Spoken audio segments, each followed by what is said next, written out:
नमस्कार, मैं वैष्णवी चौहान और आप देख रहे हैं सुदर्शन न्यूज। आपका स्वागत करती हूँ आपका राज्य आपकी खबर में। खबरों की तरफ रुख करेंगे। फर्रुखाबाद में जनगणना 2027 को लेकर तैयारियां तेज हो गई है। इस बार जनगणना केवल सामान्य परिवारों तक सीमित नहीं रहेगी, बल्कि बेघर, भिखारी, घुमंतु परिवार और जेलों में बंद कैदियों को भी इसमें शामिल किया जाएगा। जिलाधिकारी डॉक्टर अंकुर लाठर ने बताया कि जनगणना को 3 श्रेणियों में बांटा गया है: सामान्य परिवार, संस्थागत परिवार और बेघर परिवार। जेलों में बंद कैदियों को संस्थागत परिवार माना जाएगा और उनकी गणना अलग से की जाएगी। डीएम ने कहा कि डिजिटल प्रणाली के माध्यम से हर व्यक्ति का सही डाटा दर्ज किया जाएगा ताकि कोई भी वर्ग छूट ना पाए। जनगणना 2027 में किन किन श्रेणियों में रखा गया, किस तरह जनगणना कराई जाएगी? जो 22 मई से हमारा HLBs का जो एनिमरेशन होना था वो स्टार्ट हो गया है। पहले सेल्फ एनिमरेशन था 21 मई तक, अब घर घर जाकर जो एनिमरेशन है वो स्टार्ट हो गया है। हमारे जनपद में लगभग 3500 HLBs बनाई गई हैं, जिनका एनिमरेटर्स द्वारा सर्वेक्षण किया जाएगा। वहां पर जाके घर घर जाके उनका सर्वे किया जाएगा। उनके ऊपर सुपरवाइजर्स भी रखे गए हैं। इनको 3 तरीके से बांटा गया है, एक आवासीय, दूसरा संस्थागत और तीसरा जो किसी भी जो बेसहारा है उनको भी इस बार गणना के लिए उसमें रखा गया है। तो तीनों श्रेणियों के तहत जो गणना है, इसके लिए जनपद में चार्ज ऑफिसर्स भी बनाए गए हैं, जो कि अपने अपने HLBs में पूरा मॉनिटरिंग करेंगे, अपने एरिया की HLBs में मॉनिटरिंग करेंगे और इस जो एनिमरेशन के सेंसस के कार्य को पूर्ण कराएंगे। कानपुर के घाटमपुर क्षेत्र में कानपुर सागर हाईवे पर लगातार हो रहे सड़क हादसों को रोकने के लिए एक अनोखी पहल देखने को मिली। स्थानीय लोगों ने चालकों को माला पहनाकर सम्मानित किया और उनसे सुरक्षित एवं निर्धारित गति सीमा में वाहन चलाने की अपील की। यह हाईवे पहले से ही खूनी सड़क के नाम से जाना जाता है, जहां हर साल कई हादसे होते हैं। सामाजिक कार्यकर्ताओं ने कहा कि एक छोटी सी लापरवाही पूरे परिवार को तबाह कर देती है। इसी को देखते हुए उन्होंने गांधीगिरी के माध्यम से जागरूकता अभियान चलाने का निर्णय लिया और इसे आगे भी जारी रखने की बात कही।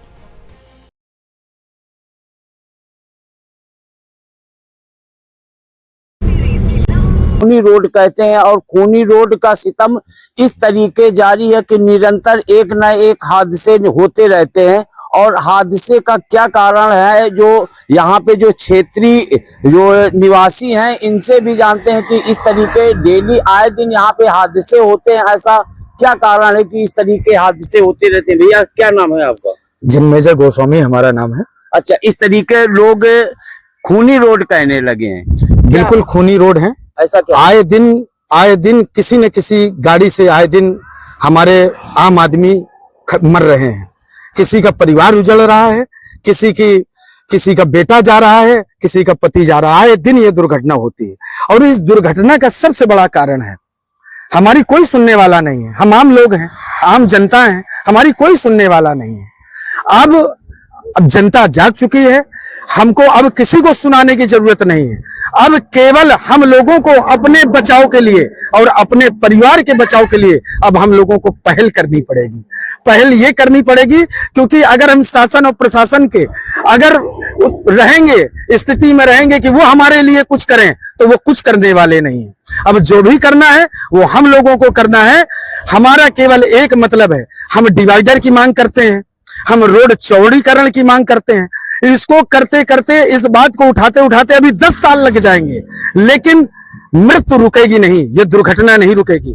दुर्घटना केवल इस बात पे रुक सकती है कि अगर हम सब मिलके अगर इस बात पे पहल करें कि जितने भी भारी वाहन या ट्रक या मोटरसाइकिल, कार, जितने भी ड्राइवर अगर हमारे इस रोड में चलते हैं, अगर हम सब लोग पहल में अगर उनसे कहें, क्योंकि ड्राइवर के हाथ में लोगों की जिंदगी होती है। ड्राइवर चाहे तो लोगों की जिंदगी बचा सकता है और ड्राइवर चाहे तो कीड़े मकोड़े की तरह लोगों को रोड में रौंद सकता है। तो ऐसा क्या किया जाए जिससे जो है ये हादसे रुक सके? हाँ, बिल्कुल सही बात है।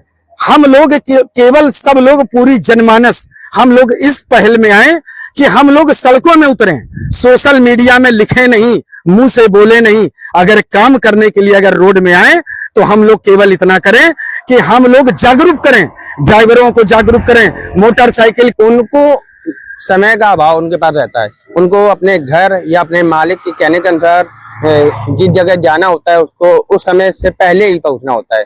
इसका एक मेन कारण ये भी है। अच्छा, कल आपने जो है जो फूल माला के साथ जो है जो चालक थे उनका सम्मान किया था, ऐसा क्या? उसका वो इस वजह से छोटी सी पहल हम लोगों ने की थी कि ताकि ये इन लोगों को थोड़ा अच्छा लगे और उससे थोड़ा शर्म महसूस हो उनको और स्पीड थोड़ी कम करके अपनी गाड़ी चलाएं।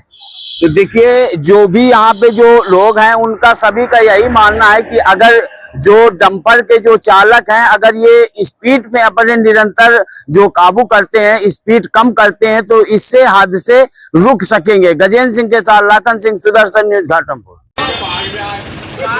बहुत ही सुरक्षित चलना इस मार्ग में।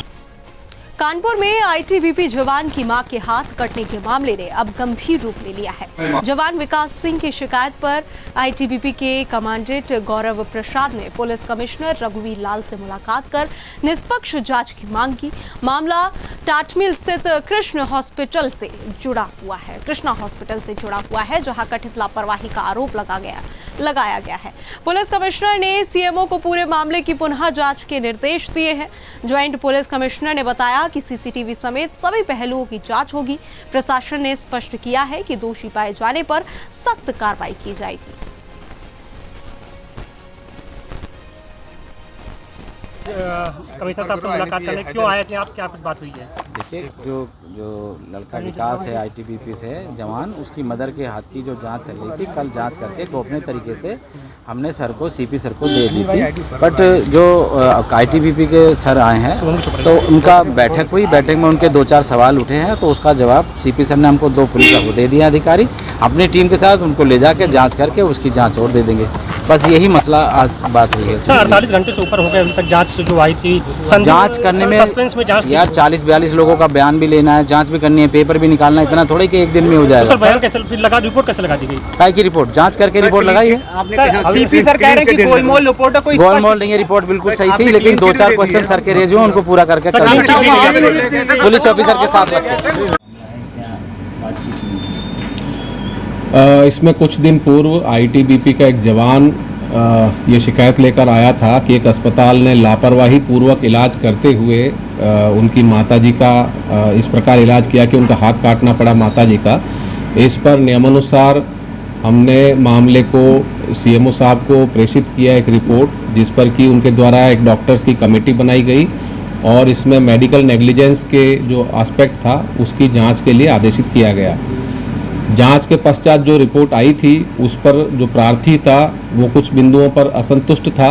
इस बात को लेकर आज वो अपने अधिकारी गणों के साथ आया और सीपी महोदय के सामने अपना पक्ष प्रस्तुत किया, जिस पर कि सीएमओ साहब को भी बुलवाया गया और दोनों पक्षों की बातचीत हुई।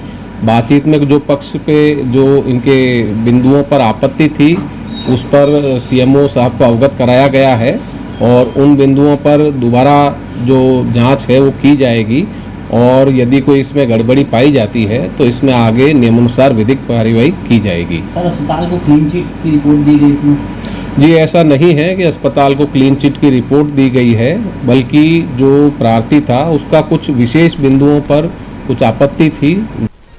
मथुरा में यमुना प्रदूषण के मुद्दे को लेकर एक अनोखा प्रदर्शन देखने को मिला, जहां एक युवक कॉकरोच की वेशभूषा पहनकर नगर निगम कार्यालय पहुंच गया। युवक ने परिसर में नाचते हुए शहर की गंदगी और यमुना में गिर रहे गंदे नालों के खिलाफ विरोध जताया। उसका कहना है कि जिस तरह गंदगी में कॉकरोच पनपते हैं उसी तरह शहर की हालत लगातार खराब होती जा रही है।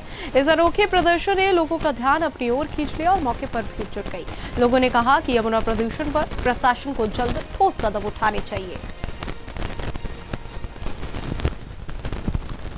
मैं दीपक शर्मा वृंदावन से आज कॉकरोच के भेष में इसलिए आया हूं क्योंकि पद पे बैठे हुए पदाधिकारी, हम जैसे आरटीए कार्यकर्ता, हम जैसे सामाजिक कार्य करने वाले व्यक्ति, हम जैसे कुछ और लोग जो मीडिया तंत्र हैं, जो कि गोदी मीडिया से अलग जनता की सच्चाई।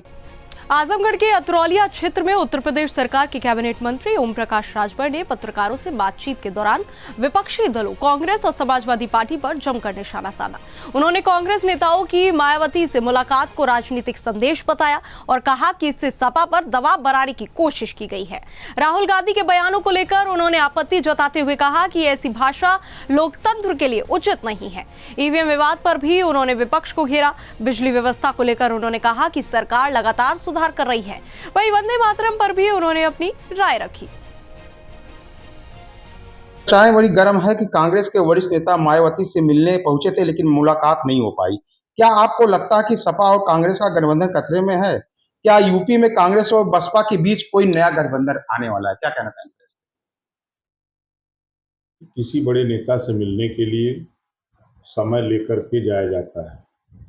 ये कांग्रेस के लोग सपा से बार्गेनिंग करने के लिए बिना टाइम लिए ही वहां गए, चर्चा में बने रहने के लिए कि ये संदेश जाए सपा को कि हम लोग कांग्रेस के लोग बसपा से भी समझौता कर सकते हैं।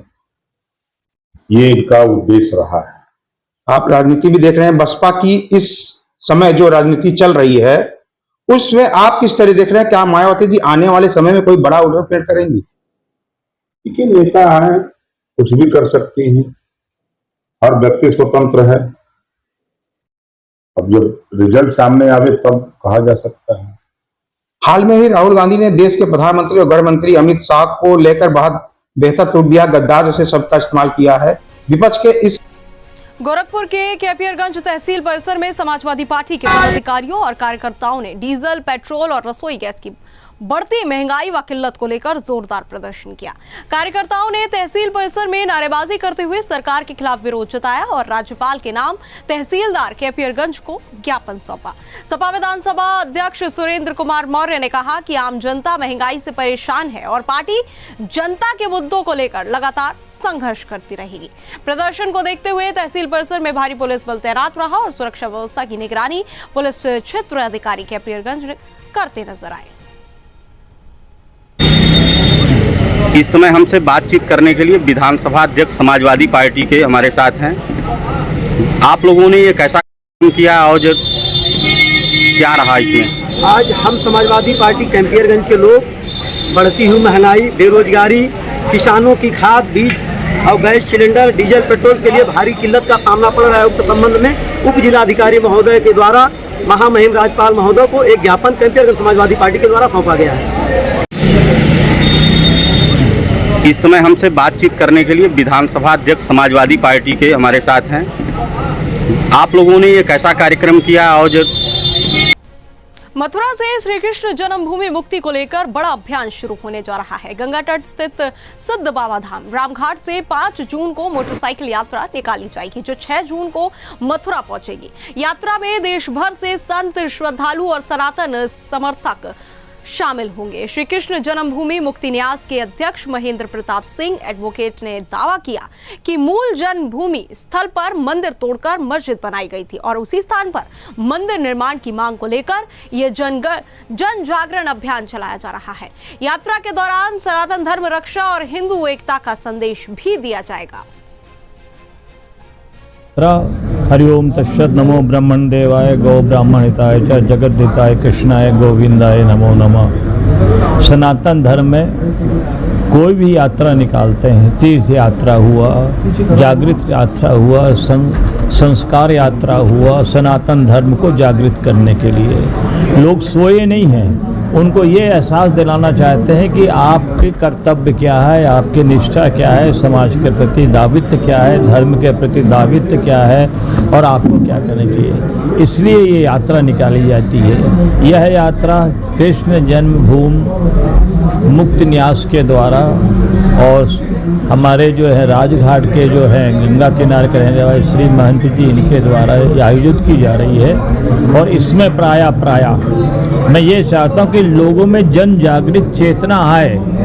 और श्री कृष्ण जन्मभूमि की मुक्ति को लेकर के एक बड़ी मोटरसाइकिल यात्रा 5 जून को रामघाट के गंगा पूजन के बाद चलेगी और ये 25 स्थानों पर सभाएं करते हुए 2 दिन में यानी 6 जून को मथुरा पहुंचेगी और मथुरा में पूरी जन्मभूमि की जागृति के लिए कि किस तरह से जन्मभूमि के मंदिर को तोड़ा गया, किस तरह के विधर्मियों के द्वारा उस पर कब्जा किया गया और किस तरह से हमारे मंदिरों को तोड़ तोड़ के मस्जिदें बनाई गई, इसको लेकर के हम पूरे शहर में भ्रमण करेंगे। हर व्यक्ति तक, हर घर तक, हर गली तक इस विषय को लेकर के जाएंगे। ये नगर में पूरी यात्रा निकाली जाएगी और इसके बाद इसको लेकर के एक बड़ी सभा केडीएस इंटरनेशनल स्कूल के प्रांगण में आयोजित की जाएगी, जिसमें संत, महंत, विद्वान, चिंतक। यूपी के मेरठ में एक ऐसा गुरुकुल चर्चा का केंद्र बना हुआ है जहां बेटियों को संस्कृत मंत्रों के उच्चारण से लेकर तीरंदाजी तक की शिक्षा दी जा रही है। किला प्रशिक्षित गण के नारंगपुर स्थित इस गुरुकुल की स्थापना वर्ष 2008 में आचार्य रश्मि आर्य ने केवल 5 बालिकाओं के साथ की थी। आज यहाँ 100 से ज्यादा छात्राएं शिक्षा ग्रहण कर रही है। गुरुकुल में सनातन संस्कृति, वैदिक शिक्षा, अनुशासन और आत्मरक्षा का विशेष प्रशिक्षण दिया जाता है। सुदर्शन न्यूज से बातचीत में आचार्य रश्मि आर्य ने संघर्षों का जिक्र किया। वहीं गुरुकुल की नई रसोई का उद्घाटन मेरठ डीएम वीके सिंह ने किया। मैं आचार्य रश्मि आर्य हूँ और मैं किला परीक्षित गढ़ के छोटे से ग्राम नारंगपुर में श्रीमद दयानंद उत्कर्ष आर्ष कन्या गुरुकुल चलाती हूँ और इसके साथ ही साथ हस्तिनापुर में एक लड़कों का गुरुकुल भी प्रारंभ करने का विचार किया है, जिसका शिलान्यास हो चुका है और साथ ही एक छोटे से चिकित्सालय भी प्रारंभ करने जा रहे हैं। तो आप सभी जो लोग मुझे सुन रहे हैं उनसे मेरा निवेदन है कि आप उसमें अधिक से अधिक सहयोग करें, उसमें दान दें और संस्था को 12A ATG भी मिली हुई है और CSR सर्टिफिकेट भी गुरुकुल के पास हमारे है। तो आप सभी से निवेदन है कि आप उसमें अधिक से अधिक सहयोग करें जिससे संस्कार तो बढ़े ही बढ़े और साथ ही साथ। डॉक्टर आचार्य अलगा शास्त्री जो इस गुरुकुल की प्राचार्य हैं हमारे साथ बात करने के लिए मौजूद है। आपने कब ये गुरुकुल ज्वाइन किया और आपने इस गुरुकुल से क्या सीखा? मैंने 2018 में इस गुरुकुल में ज्वाइन किया था और मैंने यहाँ पर सीखा। मैंने अपनी पढ़ाई गुरुकुल से ही की है और फिर जब यहाँ आचार्य जी के संरक्षण में आई, पहले मैं कार्य करने में असमर्थ थी बहुत ज्यादा।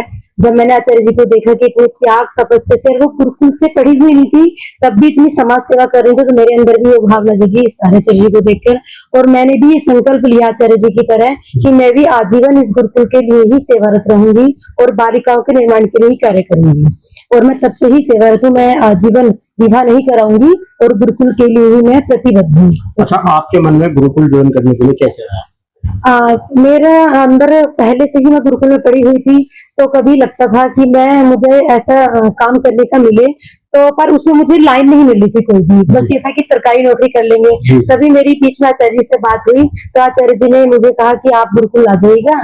फिर मैं गुरुकुल आई, फिर आचार्य जी को ही देख के मेरा आचार्य जी की तरह ही संकल्प बन गया। 2018 में आप बता रहे हैं आपने ज्वाइन? हाँ जी, हाँ जी। उसके बाद से आज तक आपके अंदर क्या क्या बदलाव है? हाँ, क्या क्या चीजें, मतलब जो बच्चे यहाँ पर पढ़ रहे हैं उनको आप क्या कहना चाहेंगे? हाँ जी, मेरे अंदर सबसे पहले जो बदलाव आया है कि वो है कि मैं पहले मतलब जैसे मंच पर संचालन करना है वो सब नहीं कर पाती थी, तो आचार्य जी ने मुझे मतलब छोटी से छोटी चीज लेकर, मतलब कि आज शुरू से पढ़ाई से लेकर और अंत तक की आज मैं स्टेज पर खड़ी होकर बोल देती हूँ आचार्य जी के माध्यम से ही। और मैं अपनी बालिकाओं को भी यही सिखाती हूँ कि यदि आप गुरुकुल में पढ़े लिए हो तो आप बहुत कुछ अपने जीवन में कर सकते हो, क्योंकि हमें गुरुकुल में पाककला है, संगीत है, जूडो कराटे है, यज्ञ है, हवन आदि सब कुछ गुरुकुल में ही सिखाया जाता है और बाहर की जो पढ़ाई है उसमें सब नहीं सिखाया जाता है। बस उसमें तो क्या है कि हमें जो होता है ना कौशल विकास, वो गुरुकुल के माध्यम से सिखाया जाता है, जो हम बालिकाओं को हर रोज सिखा रहे हैं। अब आप क्या कहना चाहेंगे समाज में जो बच्चियां स्कूलों के अंदर पढ़ती हैं और गुरुकुल में जो बच्चे पढ़ते हैं उनको लेके क्या कहना चाहिए? आखिरी सवाल। हाँ जी, मैं ये कहना चाहूंगी कि जो बाहर के जो बच्चे हैं इनके अंदर पढ़ाई तो होती है पर उनके अंदर जो होता है ना संस्कार, वो चीज नहीं रहती है। और यहाँ की जो कन्याएं हैं वो पढ़ाई के साथ साथ संस्कार मतलब इसका अर्थ यहाँ पर यह है कि जैसे घर में कोई बीमार हो जाए तो अपने माता पिता की सेवा, जैसे आजकल बच्चे को देखा गया है कि अगर माँ बाप घर में बीमार हो जाए तो जो इंग्लिश मीडियम बाहर के स्कूल के बच्चे पानी तक नहीं दे सकते अपने बच्चों को, पर यहाँ गुरुकुल की जो कन्याएं हैं अपने घर में एक परिवार से 2 परिवार का निर्माण करते हैं। जैसे भी ससुराल होगा अपने मातृपक्ष हो गया, तो इसमें मतलब बच्चे अपने घर में जाकर अपने माँ बाप की सेवा, दादी दादा की सेवा, ये सब एक गुण जो हमारा है कि अभिवादनशील से जो हमारे लक्षण है वो सब इस गुरुकुल की कन्या चरितार्थ करती है। आरंभ हुआ। 2008 से आप बता रही हैं जी। तब से और आज तक आपने कितना संघर्ष किया और कितने लोग आपके साथ स्टार्टिंग में जब आपने इसकी नींव रखी थी तब जुड़े थे, कितना संघर्ष आपको करना पड़ा? देखिए जी, जब हम प्रारंभ में आए तो लोग तो जुड़े और जुड़ने के बाद जब उन्हें ऐसा लगने लगा कि ये कार्य ठीक प्रकार से चलेगा या नहीं चलेगा, उनके मन में संदेह रहा, तो उन्होंने फिर पीछे हटना शुरू कर दिया। प्रारंभ में जब मैं आई थी, इसके पहले की बात बता रही हूँ, जब हमने इसका उद्घाटन किया उससे पहले ही लोगों ने यही सोचा था कि ये लड़कियां बाहर से आई हुई हैं और दान इकट्ठा करेंगे। और कई लोगों को मैंने ये भी देखा कि अभी एक जो पुरुष है वो दो विवाह करते हैं, तो एक की स्थिति बड़ी दयनीय रहती है और दूसरे की स्थिति बड़ी अच्छी रहती है, तो वो बड़ी कुंठित होती थी और उनके बच्चे जो होते थे वो भी कुंठा के शिकार होते थे। तो ये सब अत्याचार, अनाचार और जो कुरीतियां हैं, वो अंधविश्वास। मुरादाबाद में जनगणना 2026 अभियान का शुभारंभ जिलाधिकारी डॉक्टर राजेंद्र पेसिया ने अपने आवास से किया। इस दौरान मंडलायुक्त आवास से भी जनगणना प्रक्रिया की शुरुआत की गई। जिलाधिकारी ने स्वयं जनगणना में भाग लेकर आमजन को जागरूकता का संदेश दिया। उन्होंने स्व जनगणना की प्रक्रिया की जानकारी देते हुए बताया कि नागरिक ऑनलाइन माध्यम से भी सुरक्षित और सरल तरीके से अपनी जानकारी दर्ज कर सकते हैं। डीएम ने कहा कि सटीक जनगणना देश की विकास योजनाओं की मजबूत नींव है। उन्होंने सभी नागरिकों से अपील की कि वे इस अभियान में बढ़ चढ़कर हिस्सा लें और सही जानकारी दें। का प्रथम चरण है, इससे पहले को हम प्री फेज कह सकते हैं, जिसमें सेल्फ एन्यूमरेशन या स्वगणना की गई थी। ये भारत की कुल 16वीं जनगणना है जो 2027 में होनी है और इसी का जो प्रथम चरण है जिसमें मकान सूचीकरण एवं मकान गणना अनुसूची बनेगी, जिसको हम हाउस लिस्टिंग ऑपरेशन कहते हैं। इसका जो मोटो है वो जनगणना से जन कल्याण है। इसमें सभी से कुल 33 प्रकार के प्रश्न पूछे जा रहे हैं। जो सारा डाटा है वो ऑनलाइन रहेगा। जैसे आपका जो मकान है उसकी स्थिति क्या है, फर्श की स्थिति, दीवार की स्थिति, छत की स्थिति, आपके यहाँ टॉयलेट है या नहीं, आपके यहाँ 2 व्हीलर 4 व्हीलर, आपके यहाँ खाना कैसा पकता है, इसके साथ साथ आप स्मार्टफोन का यूज़ करते हैं या लैपटॉप का यूज़ करते हैं, रेडियो ट्रांजिस्टर आपके पास है या नहीं है, पानी का टैप वाटर आता है या अन्य तरह का पानी आता है। इस तरह से कुल 33 प्रश्न पूछे जाएंगे।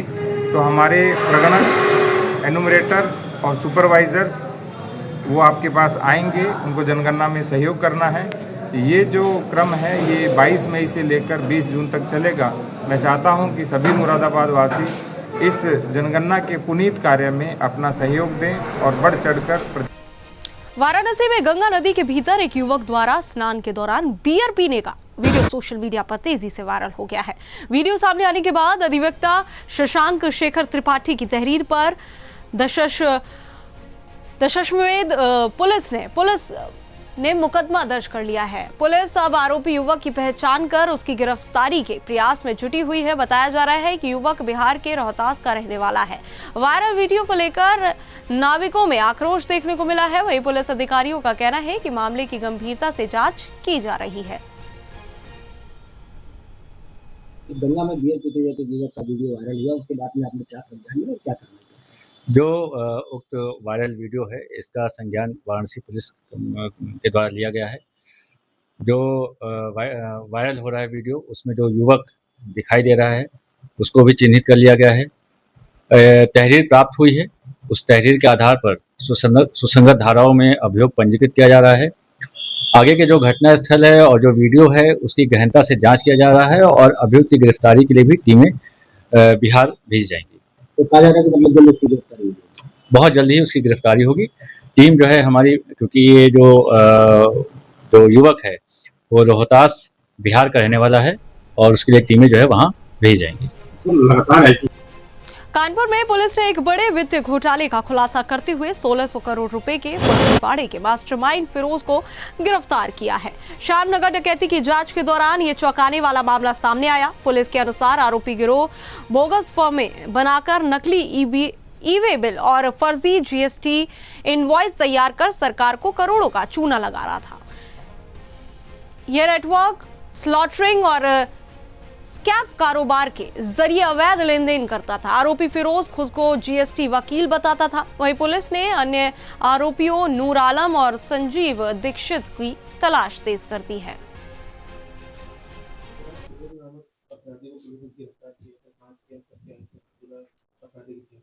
देखिए, आपको विदित है कि फरवरी माह में एक डकैती की घटना कारित हुई थी श्यामनगर में, जिसको जब पुलिस ने पूरा जब उजागर किया, उसमें तो पहले तो मुकदमा नहीं लिखवा रहे थे, लेकिन जब पुलिस ने इसमें लग के मुकदमा लिखवाया और जब पूरा केस उजागर हुआ, इसमें महफूज नाम का एक व्यक्ति सामने आया जिसका समय 1600 करोड़ रुपए का एक पूरा फ्रॉड उजागर हुआ था, जिसमें ये सामने आया था कि इसके द्वारा बेसिकली 2 टाइप के कार्य किए जाते हैं। एक तो जो स्लॉटरिंग के लिए जो भैंसें जो जाती हैं वो, और दूसरा एक जो स्क्रैप का जो फर्जी लोग जीएसटी के जो इनवॉइस ये लोग क्रिएट करते हैं, बोगस फर्म बनाते हैं और उसका जो राजस्व की जो हानि करते हैं। इसी में एक फिरोज नाम का व्यक्ति जो कि खुद को बताता है कि ये जीएसटी का ये वकील भी है और फर्म में देखता है, इसकी गिरफ्तारी की गई है।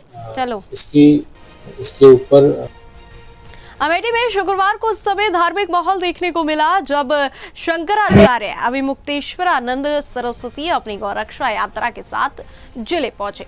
अमेठी दुर्गापुर रोड स्थित पानी टंकी के पास आयोजित कार्यक्रम में उन्होंने गौमाता को राष्ट्रमाता घोषित करने की मांग दोहराई। शंकराचार्य जी ने साफ कहा कि जब तक सरकार गाय को राष्ट्रमाता घोषित नहीं करती तब तक उनकी गौरक्षा यात्रा लगातार जारी रहेगी। उन्होंने ये भी कहा कि बड़े आंदोलनों के दबाव में ही सरकार गाय के लिए बड़े बजट की घोषणा करती है। कार्यक्रम में सपा महिला जिलाध्यक्ष गुंजन सिंह समेत बड़ी संख्या में श्रद्धालु और समर्थक मौजूद रहे। सरकार जो आपकी ओर से बनी है वो गाय को पशु क्यों मानती है? अमेठी के मुसाफिर खाना रेलवे स्टेशन पर उस वक्त अफरा तफरी मच गई जब साबरमती एक्सप्रेस के जनरल कोच में सीट को लेकर यात्रियों के बीच जमकर मारपीट हो गई। बताया जा रहा है कि कुछ अराजक तत्व सीट दिलाने के नाम पर प्लेटफॉर्म पर पहुंचे थे, जिसके बाद यात्रियों से विवाद बढ़ गया और मामला हाथापाई तक पहुंच गया। घटना का वीडियो सोशल मीडिया पर तेजी से वायरल हो रहा है। यात्रियों ने रेलवे सुरक्षा व्यवस्था पर सवाल उठाए हैं। वहीं स्टेशन मास्टर अमित शुक्ला के अनुसार फिलहाल किसी पक्ष की ओर से तहरीर नहीं दी गई है, जबकि पुलिस पूरे मामले पर नजर बनाए हुए है।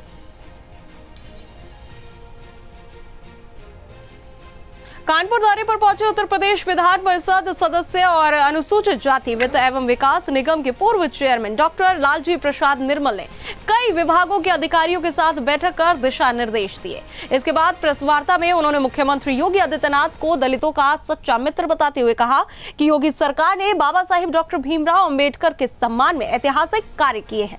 उन्होंने बताया कि लखनऊ के ऐशबाग में भव्य अंबेडकर स्मारक और सांस्कृतिक केंद्र का निर्माण कराया जा रहा है। साथ ही सफाई कर्मियों की सुरक्षा और उनके परिवारों के लिए 30 लाख रुपए मुआवजे की व्यवस्था को भी सरकार की बड़ी उपलब्धि बताया। मैं इस संबंध में बता चुका हूं कि अधिकारियों से बात हुई है और हीट वेव को लेकर के सारी प्रक्रियाएं पूरी की जा रही हैं। प्याऊ लगाए जा रहे हैं, वाटर कूलर की व्यवस्था की जा रही है और नित्य प्रति इसकी अधिकारियों द्वारा समीक्षा की जा रही है। सरकार पूरी तरह से मुस्तैद है और माननीय मुख्यमंत्री जी ने सभी जिला अधिकारियों को ये निर्देश दे दिए हैं कि सब लोग समुचित व्यवस्था करें और कहीं भी किसी भी प्रकार की अव्यवस्था पैदा न होने पाए। अगर नगर निगम द्वारा ये व्यवस्थाएं नहीं करी जा रही, हालांकि अभी कुछ भी सड़कों पर या फिर धरातल पर नहीं दिख रहा है, तो क्या किस तरीके की कार्रवाई करेंगे? नहीं, अगर अधिकारी कार्य नहीं कर रहे हैं, व्यवस्थाएं नहीं होती हैं, तो अगर ये जिम्मेदारी तय की जाएगी, कार्रवाई होगी उनके खिलाफ। किन किन विभागों के साथ बैठक करी है सर? ये जल संस्थान के लोग थे, प्रशासन के अधिकारी थे, आपके पुलिस विभाग के अधिकारी थे, ये लोग आए थे, उनसे संवाद हुआ है। किस तरीके के दिशा निर्देश दिए हैं? अमेठी के विकासखंड क्षेत्र स्थित ग्राम राजापुर कोहरा में बनी पानी की टंकी 6 महीने बाद भी पूरी तरह चालू नहीं हो सकी है। ग्रामीणों का आरोप है कि विभागीय कागजों में योजना को चालू दिखाया जा रहा है, लेकिन धरातल पर गांव के लोगों के घरों तक पानी की आपूर्ति नहीं हो रही है। ग्रामीण दयाशंकर मिश्र ने खंड विकास अधिकारी को प्रार्थना पत्र देकर जल्द पानी सप्लाई शुरू कराने की मांग की है। वहीं गर्मी के मौसम में स्थिति और गंभीर हो गई है, जिससे लोगों को दूर दराज से पानी लाने को मजबूर होना पड़ रहा है। दयाशंकर मिश्र। किस गांव के रहने वाले हैं? राजापुर कोहरा। आज आप वीडियो के शिकायती पत्र सोचते हैं, क्या समस्या है आपकी? पानी की टंकी 6 महीने पहले बन गई है, आज तक वहाँ पानी नहीं चल रहा है। हम और ग्राम सभा के लोग सब बहुत परेशान हैं। इस वक्त पानी बिना बहुत परेशानी है, इसीलिए हम दे रहे हैं। कितनी आबादी होगी आपके गाँव? आबादी तो लगभग हमारे यहाँ 2,500 से ज़्यादा है, इससे कम नहीं। 2,500 से ज़्यादा जी। तो इस संबंध में आपने प्रधान को सूचित किया था या किसी समस्या? प्रधान को अमेठी क्षेत्र में लगातार हो रही अघोषित बिजली कटौती से परेशान ग्रामीणों का गुस्सा फूट पड़ा है। सपा प्रवक्ता राजेश मिश्र के नेतृत्व में सैकड़ों ग्रामीण अमेठी तहसील परिसर पहुंचे और विद्युत विभाग के खिलाफ जमकर नारेबाजी की। आक्रोशित ग्रामीणों ने एसडीएम पंकज मिश्रा को राज्यपाल के नाम ज्ञापन सौंपकर बिजली संकट से राहत दिलाने की मांग की। ग्रामीणों ने कहा कि भीषण गर्मी में बिजली की कमी से आम जनजीवन प्रभावित है। उन्होंने 16 घंटे नियमित आपूर्ति की मांग की, साथ ही चेतावनी दी कि यदि जल्द समाधान नहीं हुआ तो आंदोलन किया जाएगा। राजेश मिश्रा एडवोकेट, आज हम लोगों ने एक ज्ञापन दिया है जिसमें बहुत भारी सी संख्या थी। पश्चिम चंपारण के नरकटियागंज स्थित 44वीं वाहिनी सशस्त्र सीमा बल परिसर में बिहार पुलिस के लगभग 152 प्रशिक्षु जवानों का पासिंग आउट परेड समारोह भव्य तरीके से संपन्न हुआ। मुजफ्फरपुर और मोतिहारी जिला पुलिस बल के जवानों ने शानदार मार्च पास्ट, हथियार संचालन और सामरिक कौशल का प्रदर्शन कर सभी का ध्यान आकर्षित किया। समारोह में मुख्य अतिथि एसएसबी पटना के महानिरीक्षक निशित कुमार उज्जवल ने परेड की सलामी ली और जवानों को राष्ट्र सेवा, अनुशासन और ईमानदारी का संदेश दिया। कार्यक्रम में टैटू ड्रिल, मास पीटी, डॉग स्क्वाड और राइफल शूटिंग डेमो ने समारोह को और आकर्षक बना दिया। जैसा कि आपको पता होगा कि एसएसबी के द्वारा बिहार पुलिस के 9 न्यूली रिक्रूटेड करीब 360 पुलिस कांस्टेबल्स को जो प्रशिक्षु थे उनको ट्रेन किया गया है और आज के दीक्षांत परेड समारोह में 152 ट्रेनिज को जो उसमें मुजफ्फरपुर के 68 और मोतिहारी के 84 थे उनको शपथ दिलाया गया और उनकी दीक्षांत परेड हुई। टोटल इनको 270 दिन की ट्रेनिंग दी गई और ये शुरुआत हुई है जो बीआरटीसी का ट्रेनिंग प्रोग्राम 44वीं बटालियन के द्वारा इसको 21/7/2025 से लेकर ये 22/5/2026 तक करवाया गया है। उनकी बड़ी सख्त और डिसिप्लिन के अंदर इनकी ट्रेनिंग कराई गई है जिसमें बिहार के समस्तीपुर जिले के विद्यापति नगर प्रखंड अंतर्गत सिमरी ग्राम पंचायत के वार्ड संख्या 6 में पुरानी रंजिश को लेकर एक परिवार पर जानलेवा हमला होने का मामला सामने आया है। बताया जा रहा है कि रामचंद्र राय और रामकुमार राय के बीच विवाद पहले सामाजिक स्तर पर सुलझा दिया गया था, लेकिन पुरानी खुन्नस के चलते हमला किया गया। इस घटना में कई लोग घायल हो गए। वहीं काउंटर केस दर्ज होने के बाद मामला और उलझ गया है। परिजनों ने पुलिस की भूमिका पर सवाल उठाते हुए निष्पक्ष जांच की मांग की है। में बैठे हैं, अपना परिचय दें आप। मैं स्वतंत्र पासवान ग्राम पंचायत सिमरी के सरपंच प्रतिनिधि हैं तथा समाज सेवी के रूप में अपना काम करते हैं। आपके यहाँ एक मामला हुआ है, इस मामला में काफ़ी खेद आप व्यक्त करेंगे और क्या मांग करेंगे?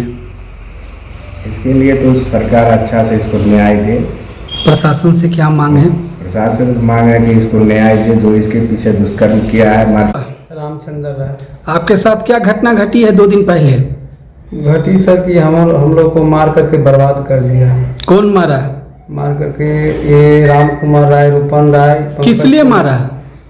सर हमारी बचिया को कुछ गाली गलौज कर रहा थी, गाली गलौज किया तो उस पर हम बोले कि तुम क्यों गाली गलौज करता है, तब चुप छती नहीं गिराने दिया, हमको दरवाजा सरपंच साहब को बुलाते हैं। सरपंच साहब 3 दिन पहले उसको भी मार दिया, कबाड़ फाड़ दिया।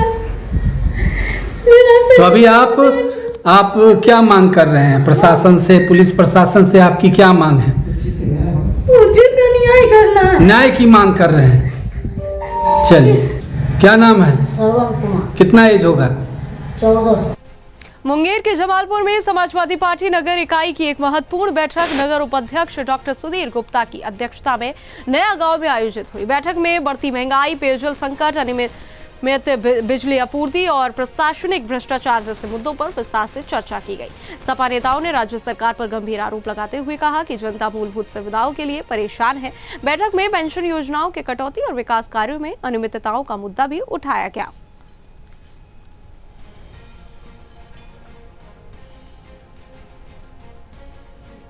और अगली खबर बिहार के समस्तीपुर से है, जहां विद्यापति नगर प्रखंड अंतर्गत शिमरी ग्राम पंचायत में वोटर सूची को लेकर विवाद खड़ा हो गया। ग्रामीणों का आरोप है कि बिना ग्राउंड सत्यापन के कई ऐसे नाम सूची में जोड़ दिए गए हैं जो गांव में रहते ही नहीं है।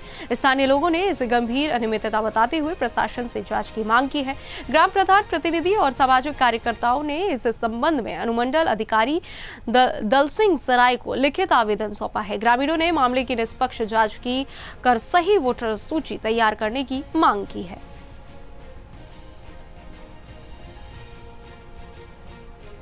दरभंगा में भीषण गर्मी को देखते हुए अखिल भारतीय मारवाड़ी महिला समिति द्वारा एक सामाजिक पहल की गई।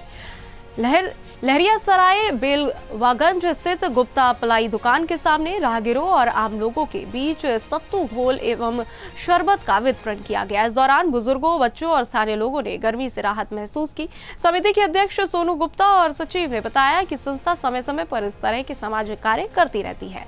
उन्होंने कहा कि गर्मी में लोगों को राहत देने के साथ साथ नेत्रदान जैसे सामाजिक कार्यों के प्रति भी जागरूकता फैलाई जा रही है।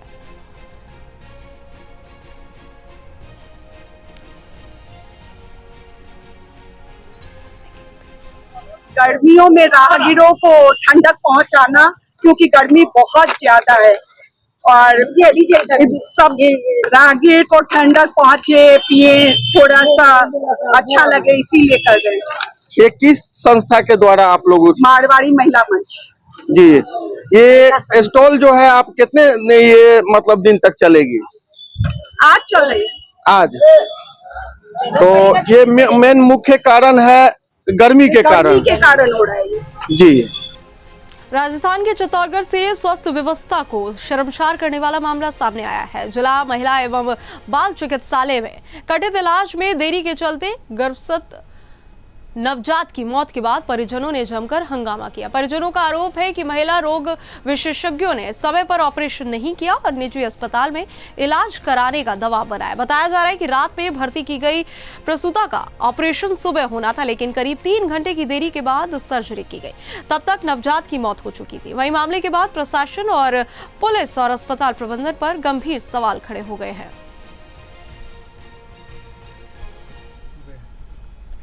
ऑपरेशन पे देरी पड़ी भारी, जन्म से पहले ही बुझ गई किलकारी। चित्तौड़गढ़ जिले के महिला बाल चिकित्सालय में एक मामला सामने आया, जहां पर अन्यपन निवासी रीना जो प्रसूता है वो अस्पताल में भर्ती हुई थी। उसके बाद में डॉक्टर दीप्ति जो महिला रोग विशेषज्ञ है उसका उपचार चल रहा था उसके द्वारा, लेकिन समय पर ऑपरेशन नहीं करने के बाद उसकी बच्ची की डेथ हो गई और बच्ची की मौत होने के बाद परिजनों ने अस्पताल में जमकर हंगामा किया। हंगामे की सूचना मिलने पर सदर थाना पुलिस मौके पर पहुंची और आला अधिकारियों को सूचना दी, जिस पर उपखंड अधिकारी बिनू देवल, तहसीलदार विनय सिंह मौके पर पहुंचे और जांच शुरू की। अब देखने वाली बात होगी कि क्या जांच सही तरीके से हो पाती है या अस्पताल में हर वर्ष पिछले समय की तरह ही ऐसे ही मौत होती रहेगी या इस पर कोई अंकुश लग पाएगा। क्या ये डॉक्टरों की लापरवाही चित्तौड़गढ़ में इसी तरीके से बढ़ती रहेगी। परिजनों का आरोप है कि महिला चिकित्सक ने प्राइवेट अस्पताल में उपचार के लिए कहा था, लेकिन वो वहां नहीं गए और यहाँ उपचार में देरी के कारण ही एक घर का चिराग जन्म से पहले ही बुझ गया। मैं चित्तौड़गढ़ से श्याम वैष्णव, सुदर्शन न्यूज के लिए।